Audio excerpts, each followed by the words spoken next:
Assalamualaikum warahmatullahi wabarakatuh. Selamat berbahagia jamaah ngaji tafsir Al-Quran dengan referensi kitab tafsir Al-Ibris Mu'alid Mbah Kyai Haji Bisri Mustafa Rembang dengan sanad Mbah Kyai Haji Samsul Mu'in Khalid, pendiri dan pengasuh pondok pesantren Darul Amin, Jajak Banyuwangi, Jawa Timur. Semoga berkah, amin. Dilanjutkan surat Al-Baqarah ayat 196 dengan tema ibadah haji dan umroh. A'udzu billahi minasyaitonir rajim. Bismillahirrahmanirrahim. Wa atimul hajja wal umrata lillah fa in usyirtum famastaysara minal hadi wa la takhliqu ru'usakum hatta yablughal hadiyu makhillah faman kana minkum maridan aw bihi adzam min ra'sihi fa fidyatun min syamin aw sadaqatin aw nusuk fa idza amintum faman tamatta'a bil umrati ila al haji famastaysara minal hadi faman lam yajid fasiyamu salasati ayyamin fil haji wa sab'atin idza raja'tum tilka syaratun kamilah dzalika liman lam yakun ahluhu hadiril masjidil haram wattaqullaha wa'lamu annallaha syadidul iqab. Wa atimu lan nyampurna no sira kabeh al hajja ing ibadah haji wal umrah lan ibadah umrah lillahi krana Allah taala. Fa in usirtum mongko lamun den kepungsuh sira kabeh famastaisara fama mongko utai barang istaisara kang gampang apa minal hati saking hadiah utawa atur-atur iku wajib. Wala takhliqu lan aja padha nyukur sira kabeh ru'usakum ing pira-pira sirah ira kabeh, maksude rambut ana ing sirah. Hatta ya beluga hingga temeka apa alhatayu atur-atur makhilahu ing panggonane hadiah. Paman mongko sapane wong kana kang ana sapa man minkum setengah saking sira kabeh iku maridon lara au utawa iku bihi antatape ngatasé man adzan utawi lara min rasi saking sirahe man fafitiyatun mongko wajib fidyah min siyamin nyatan utawa bayane poso au sedaqatin utawa sedekah panganan au nusukin utawa nyembelih wedhus.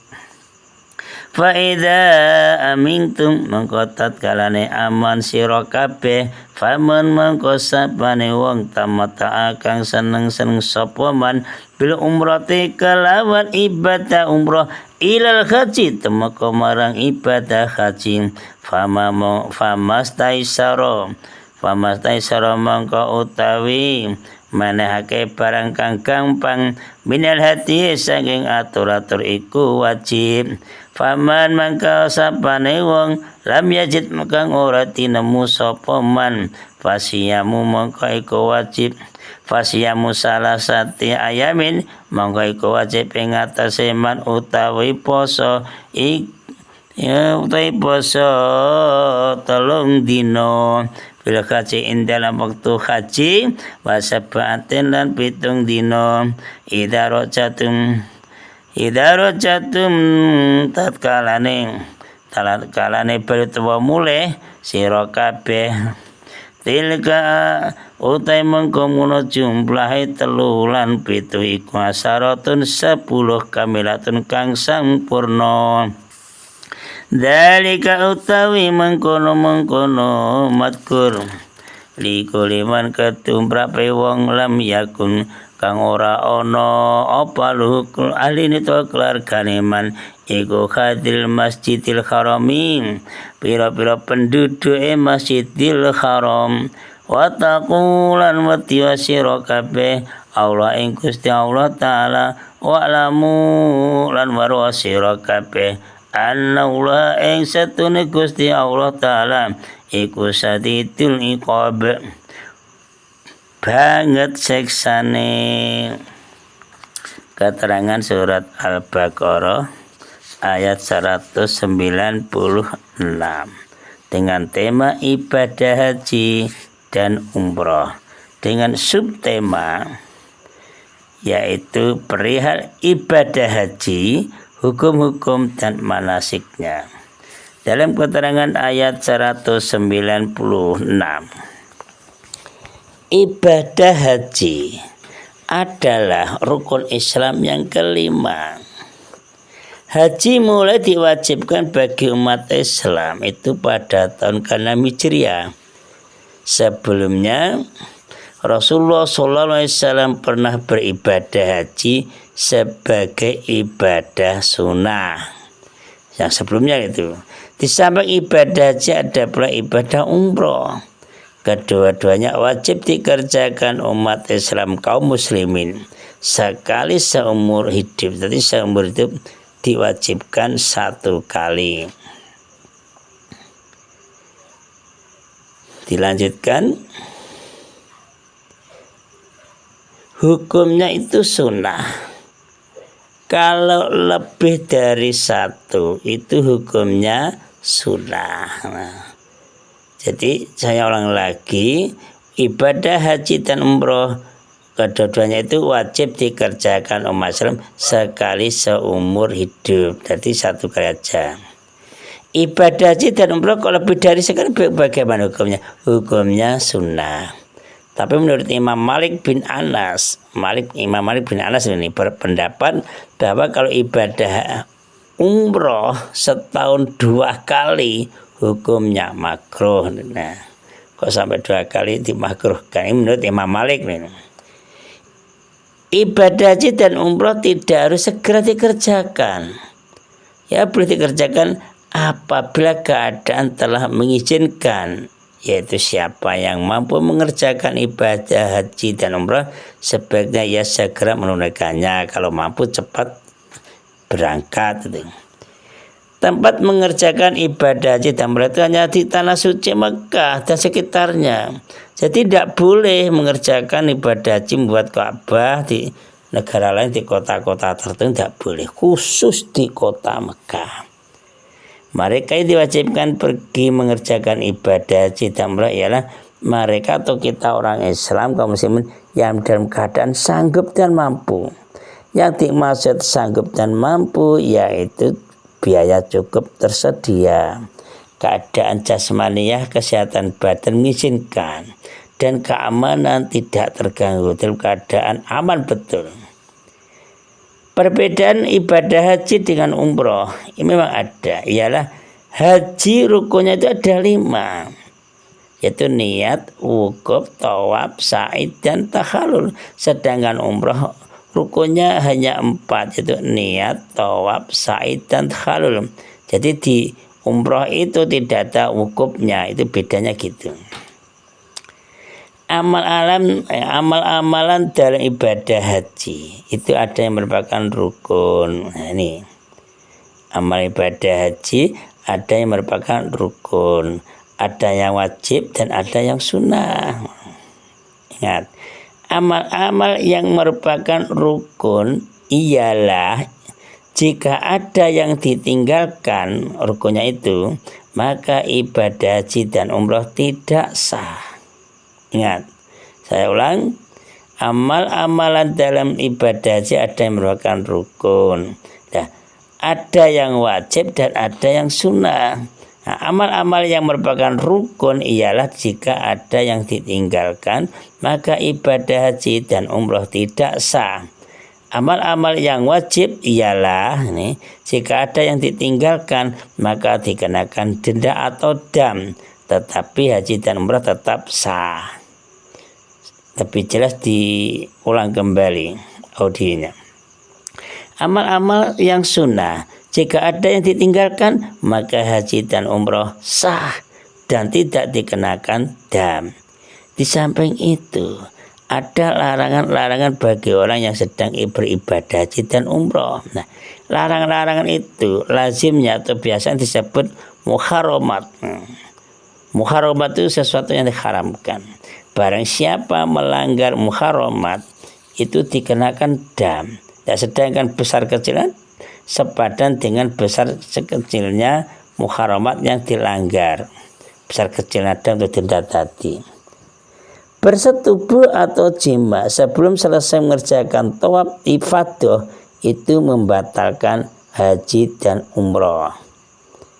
Ibadah haji dan umroh mempunyai beberapa segi hukum. Oleh karena itu, siapa yang akan mengamalkan ibadah haji dan umroh seharusnya lebih dahulu mempelajarinya, belajar. Biasanya tiap kabupaten kemenak itu diadakan seperti itu bagi mereka panitia haji dan umroh. Nah, latihan dulu bacaan prakteknya biar di Mekah itu tidak kebingungan. Nah, amalan-amalan itu yang biasa disebut di negara kita itu manasik. Nah, kamu mau kemana? Mau manasik. Nah, biasanya di Surabaya atau Jawa Timur itu. Kalau di kabupaten di Madiun ya, itu ada. Memang dilatih dulu, dipelajari dulu. Ayat 196 ini diturunkan pada waktu diadakan perdamaian Hudaybiyah pada tahun ke-6 Hijriah. Sama dengan turunnya ayat 190 tentang izinnya berperang bagi kaum muslimin. Jadi kebersamaan. Jadi maksudnya sama-sama intinya begitu. Jadi kalau tidak mau menyerang karena kita diserang, kita kan kalah, kita tidak bisa beribadah. Ayat ini diturunkan berhubungan dengan ibadah haji dan umroh, di mana setiap kaum muslimin diwajibkan mengerjakan haji dan umroh. Kaum muslimin, tapi yang mampu.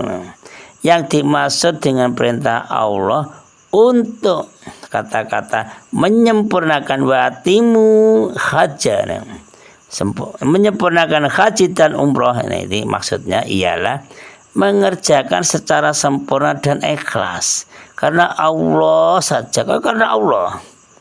Itu yang dimaksudnya watimu haja wal umroh itu.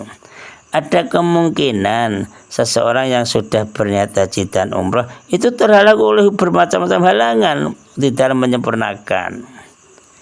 Dalam hal inilah Allah Subhanahu wa taala memberikan ketentuan sebagai berikut. Orang yang telah berikhram untuk haji dan umroh lalu dihalangi oleh musuh orang-orang kafir sehingga haji dan umrohnya tidak dapat diselesaikan atau batal waktu itu tidak bisa terlaksana, maka orang itu harus menyediakan seekor unta ya semampunya atau sapi atau kambing untuk sembelih. Biasanya yang terkenal itu kambing, kan harganya agak ringan. Hewan-hewan itu boleh disembelih setelah sampai di Mekah dan mengakhiri ikhramnya dengan mencukur atau menggunting rambut. Mengenai tempat penyembelihan ada perbedaan pendapat. Ada yang mewajibkan di tanah suci Mekah, tapi ada pula yang membolehkan di luar tanah suci Mekah. Nah, jika tidak menemukan hewan yang akan disembelih gimana? Maka hewan itu dapat diganti dengan makanan seharga hewan itu. Jadi makan tapi ya seharga hewan itu umpamanya kambing harga umpamanya itu 1.500.000 ya, memberi makan seharga itu dan dihadiahkan pada fakir miskin. Jika tidak sanggup menyedekahkan makanan, maka diganti dengan puasa. Tiap-tiap mud makan itu sama dengan 1 hari puasa. Orang-orang yang telah berikhram haji atau umroh kemudian dia sakit atau pada kepalanya terdapat penyakit seperti bisul, kudis, cara orang Jawa korengan itu. dan ia menganggap lebih ringan penderitaannya. Bila dicukur kepalanya, dibolehkan bercukur, tetapi harus membayar fidyah dengan berpuasa 3 hari atau bersedekah makanan sebanyak 3 sok. 3 sok itu 10 liter setengah. 10 menjul setengah liter. Jadi 10 liter menjul setengah liter. Diberikan kepada orang miskin atau berfidyah dengan seekor kambing. Itulah nanti lebih dijelaskan disambung dengan kitab-kitab fikih yang lebih jelas. Assalamualaikum warahmatullahi wabarakatuh.